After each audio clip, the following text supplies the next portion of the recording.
ប្រធានគណៈបក្សគ្រូជាតិលោកសំរងស៊ីមិនទាន់បញ្ជាក់ចំហច្បាស់លាស់នៅឡើយទេក្នុងការវិលត្រឡប់ចូលមកកម្ពុជាដើម្បីចូលរួមបុណ្យសពម្ដាយក្មេករបស់លោកសំរងស៊ីក៏បដិសេធមិនធ្វើអត្ថាធិប្បាយចំពោះព័ត៌មានដែលថាលោកបានផ្ញើលិខិតទៅកាន់លោកនាយករដ្ឋមន្ត្រីហ៊ុនសែនដើម្បីសុំកិច្ចអន្តរាគមន៍សុំឲ្យលោកចូលស្រុកដើម្បីធ្វើបុណ្យម្ដាយក្មេកលោកនោះដែរបាទលោកយាងសុជាមេតាមានសេចក្តីរាយការណ៍ពីរឿងនេះក្រោយពីដឹងថាម្ដាយក្មេកលោកសំរងស៊ីទទួលមរណភាពអ្វីដែលគេទន្ទឹងរង់ចាំមើលបន្តទៀតនោះតើលោកសំរងស៊ីដែលពេលនេះកំពុងមាននីតិខ្លួននៅក្រៅប្រទេស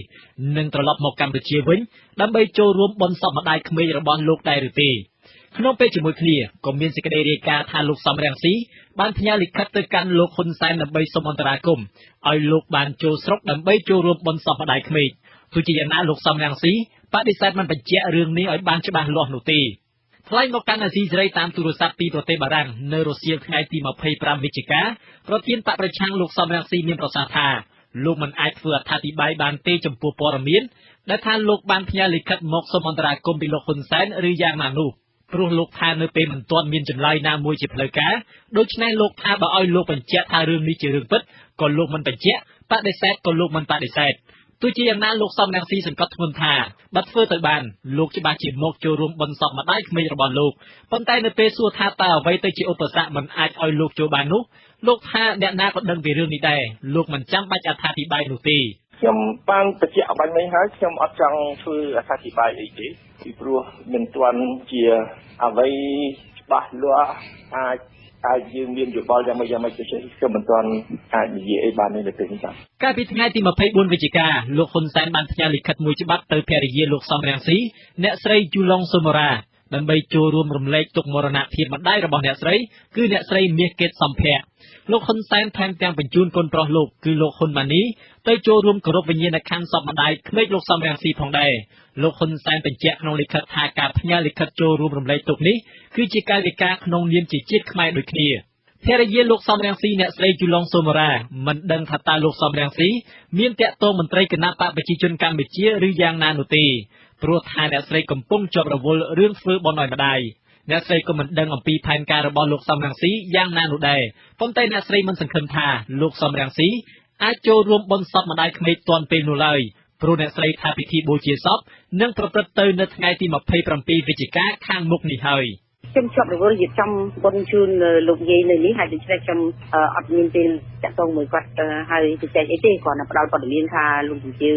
ថាអ្នកម្ដាយដល់ណាដល់ណីពេលគាត់ឈឺពេលអីហ្នឹងតែតាំងពីគាត់ផុត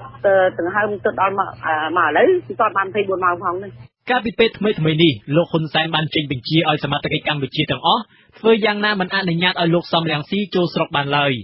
លោកហ៊ុនសែនថែមទាំងព្រមានថាបើយន្តហោះណាហ៊ានដឹកលោកសំរងស៊ីចូលស្រុកយន្តហោះនោះត្រូវតែដឹកមេបកប្រឆាំងរូបនេះទៅកន្លែងដើមវិញទៀតផងអ្នកនាំពាក្យគណៈបកប្រជាជនកម្ពុជាលោកសុកអេសានអះអាងថាតាំងពីមរណភាពរបស់ម្ដាយក្មេកលោកសំរងស៊ីលោកមិនទាន់ឃើញបកប្រឆាំងតាក់ទងមកគណៈបកកណ្ដាលអំណាចនោះទេទោះជាយ៉ាងណាលោកសុកអេសានយល់ថាបើលោកសំរងស៊ីវិលចូលមកកម្ពុជាមែនតុលាការនឹងធ្វើតាមនីតិវិធីរបស់ខ្លួនខ្ញុំយល់ថាគណៈបកមិនមានគោលការណ៍អីទេតែរាជរដ្ឋាភិបាលខ្ញុំយល់ថាច្បាប់គឺច្បាប់ហើយគាត់មានទោសជាប់ខ្លួនតាមសាលក្រមសាលពរបស់តុលាការអញ្ចឹងបើពេលណាគាត់មកអាហ្នឹងប្រកាសជាសាលក្រមត្រូវបានអនុវត្តនៅពេលហ្នឹងបាទអ្នកសិក្សាការអភិវឌ្ឍសង្គមនិងជាអ្នកវិភាគបណ្ឌិតមាសនេះយល់ថាសាររំលែកទុកដែលលោកហ៊ុនសែនបានផ្ញើទៅឲ្យភរិយាលោកសំរងស៊ីគឺជាកាយវិការវិជ្ជមានមួយរបស់លោកហ៊ុនសែនបណ្ឌិតមាសនេះថាបើលោកសំរងស៊ីវិលចូលស្រុកមែនគេមិនអាចចាត់ទុកថាមេបកប្រឆាំងរូបនេះយកបុណ្យសពម្ដាយក្មេកធ្វើជាលេសនោះទេប៉ុន្តែលោកថាវាជាប្រពៃណីរបស់ខ្មែរដែលក្រុមគ្រួសារត្រូវជួបជុំក្នុងពេលមានទុក្ខក្រៀមក្រំបណ្ឌិតមាននេះយល់ថាលោកសំរងស៊ីគួរតែវិលចូលកម្ពុជាដើម្បីចូលរួមបុណ្យសពម្ដាយក្នុងនាមគ្រួសារដើម្បីចូលរួមនៅក្នុងពិធីបុណ្យសពរបស់គ្រួសារបញ្ញាបែបហ្នឹងគឺលោកសំរងស៊ីគួរតែមកវិញហើយបើសិនជាមានបញ្ហានយោបាយបន្តទៀតអានេះវាជារឿងមួយខាងក្រោយទៀតគឺក្នុងឱកាសនេះជាឱកាសមួយដែលយើងជាគ្រួសារធម្មតាគឺទោះបីនៅកន្លែងណាក៏ត្រូវតែមកដែរបាទមេបកប្រឆាំងលោកសំរងស៊ីកំពុងរុំព័ទ្ធដោយបណ្ដឹងជាច្រើននៅតុលាការដោយសារការប្តឹងផ្តល់របស់មន្ត្រីបកកណ្ដាលអំណាចលោកអាចប្រឈមនឹងការចាប់ខ្លួនគ្រប់ពេលវេលាបើលោកវិលត្រឡប់ចូលកម្ពុជាវិញដោយគ្មានការសម្របសម្រួលនយោបាយណាមួយជាមួយបកកណ្ដាលអំណាចទោះជាយ៉ាងណាបណ្ឌិតមាសនេះយល់ថាលោកសំរងស៊ី គួរទុករឿងនយោបាយជារឿងដាច់ដោយឡែកសិនខ្ញុំយេសុជាមេតាអាស៊ីសេរីភ្នំពេញ